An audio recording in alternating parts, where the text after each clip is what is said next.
हमारे धर्म ग्रंथों में एक सूक्त है, महाजनो येन गत सपंथा। इसका एक अर्थ है कि श्रेष्ठ लोग, विद्वजन जो लोग हैं, वो वर्तमान के लिए भले ही वो एक नकली हों, लेकिन समाज का जो नेतृत्व कर रहे हैं वैचारिक क्षेत्रों में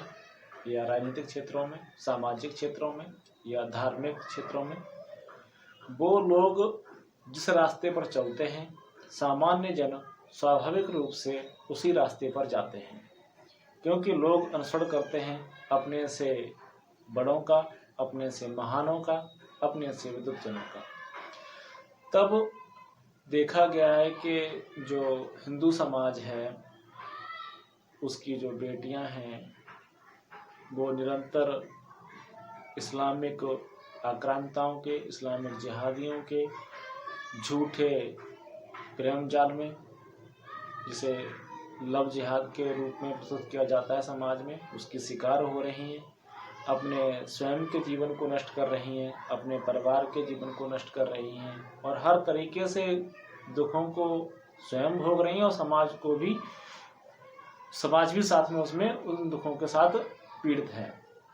और ऐसे ही हर अलग अलग संदर्भों में भी हिंदू समाज हर तरफ से पीड़ित हो रहा है। वो इस्लामिक आक्रांताओं का, जिहादियों का शिकार है। तो इसमें जब कोई बच्ची इस लव जिहाद का शिकार होती है, तो सामान्य तौर पर जो छोटे मजोले किस्म के जो नुक्कड़ टाइप जो लीडर होते हैं, वो उस बच्ची के माता पिता, उसके परिवार को दोष देते हैं कि उन्होंने उनको संस्कार नहीं दिए, उसका पालन पोषण सही से नहीं किया, उसे गलत शिक्षाएं दी, इस वजह से उसके साथ ये सब घटना घटी। या फिर उन्होंने किसी मुस्लिम को, किसी जिहादी को अपने घर में नौकरी क्यों करने दी, उन्हें ये समझ नहीं थी। इस तरह से मतलब वो कुल मिलाकर के उनका जो लक्ष्य होता है वो परिवार और परिवार के बड़े लोग अर्थात बच्ची के माता पिता ही होते हैं। और वो ये मानकर चलते हैं कि इसमें सारा जो दोष है वो बच्ची के माता पिता का, उसके परिवार का, उसके लालन पालन का, उसके संस्कारों का दोष है। यहाँ जो सबसे ध्यान देने वाली बात है, जो गौर करने वाली बात है कि हमारे जो बच्चे हैं आज, वो माता पिता के संपर्क में ही नहीं होते, वो समाज के संपर्क में हैं। और जब आज अत्याधुनिक समाज है, यहाँ सूचना तंत्र इतना विशाल तीव्र फैला हुआ है, वहाँ बच्चे अपने माता पिता से कम, समाज से ज़्यादा, बल्कि समाज में भी आस पड़ोस से भी नहीं, वो इंटरनेट की दुनिया के माध्यम से दुनिया भर के सभी लोगों के साथ जुड़े हुए हैं। और वो सिर्फ उन लोगों से ही नहीं जुड़े जिन्हें आप पसंद करते हैं, बल्कि उन लोगों से भी जुड़े हुए हैं जिन्हें आप नहीं जानते, नहीं पसंद करते। तो वो हर तरह की बातों को सुनते हैं, उनके जीवन के जो चरित्र हैं वो उनके अंतर्मन में समा जाते हैं। तो यहाँ देखते हैं कि हमारे जो हिंदू नेता हैं, वो चाहे किसी भी क्षेत्र के हों, राजनीतिक, सामाजिक, धार्मिक,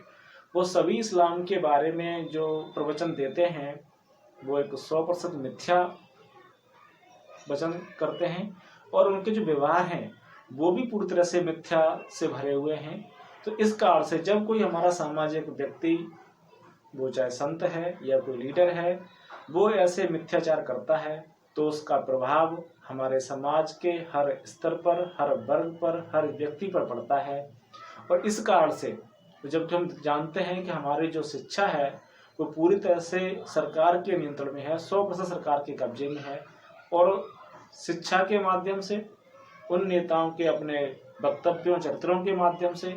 जब बार बार ये कहा जाता है कि मुस्लिम अच्छे होते हैं, वो सहृदय होते हैं, वो सच्चे होते हैं, और इस्लाम रिलीजन ऑफ पीस है, भाईचारे का मजहब है, प्यार का मजहब है, शांति का मजहब है, तब जब हर तरफ से झूठ ही झूठ परोसा जा रहा है, चाहे शिक्षा हो, सामाजिक हो या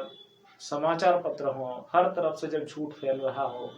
तब बेचारे माँ बाप के पास विकल्प ही कितने रह जाते हैं कि वो अपने बच्चों को उन चीज़ों के बारे में बता सकें जो उनके लिए, उनके जीवन के लिए हानिप्रद हैं। तो जो मैं यहाँ कहना चाहता हूँ कि जो हमारे पूर्वजों ने कहा कि जो महान लोग जिस रास्ते पर चलते हैं, सामान्य लोग उस रास्ते पर स्वतः ही चलना प्रारंभ कर देते हैं। तो जो छोटे मझोले जो नेता नुक्कड़ सामाजिक कार्यकर्ता हैं उन्हें ये बात समझनी चाहिए कि वो समस्या को समझें और समस्या की जड़ पर वार करें। हमारे जो लीडर्स हैं उनको प्रश्न करें, उनसे ये जवाब तलब करें कि वो ऐसा झूठ प्रचार क्यों कर रहे हैं, ऐसा मिथ्या व्यवहार क्यों कर रहे हैं, जिससे हमारी हजारों लाखों बेटियां अन्याय का, शोषण का, अत्याचार का, इस्लामी जिहाद का शिकार हो रही हैं या अन्य तरह से समाज पीड़ित हो रहा है। और इन सब चीज़ों का जो एक निराकरण है वो बस यही है कि हम सत्य व्यवहार करें, सत्य व्यवहार कराएं और जो मिथ्याचार कर रहा है ऐसे व्यक्ति को सामाजिक रूप से उसे एक्सपोज करें, उसका खुलासा करें, उसके नकाब को उतारें और उसे सत्य व्यवहार करने के लिए बाध्य करें, अन्यथा उसे समाज से बहिष्कृत करें। ये कार्य हमारे सब के लिए, हमारे बच्चियों के लिए, हमारे आने वाली पीढ़ियों के लिए, उनके जीवन के लिए सबसे महत्वपूर्ण सुरक्षित भविष्य को बनाने के लिए उत्तरदायी है। हम अपने ही समाज के सामान्य लोगों को, जिनके पास सामान्य रूप से कोई अधिकार है ही नहीं, उन्हें कोई जब समस्या घटित होती है तो उस पर उन्हें गालियां देना, उन्हें अपमानित करना, उन्हें दोषी ठहराना, ये कोई समस्या का समाधान नहीं है। समाधान है सच्चाई का सामना करना, सच्चाई को सबके सामने लेकर के आना और जो इसके लिए दोषी है उन्हें उसके लिए उत्तरदायी ठहराना और उसके लिए उन्हें दंडित करना। आज के लिए बस इतना ही। नमस्कार।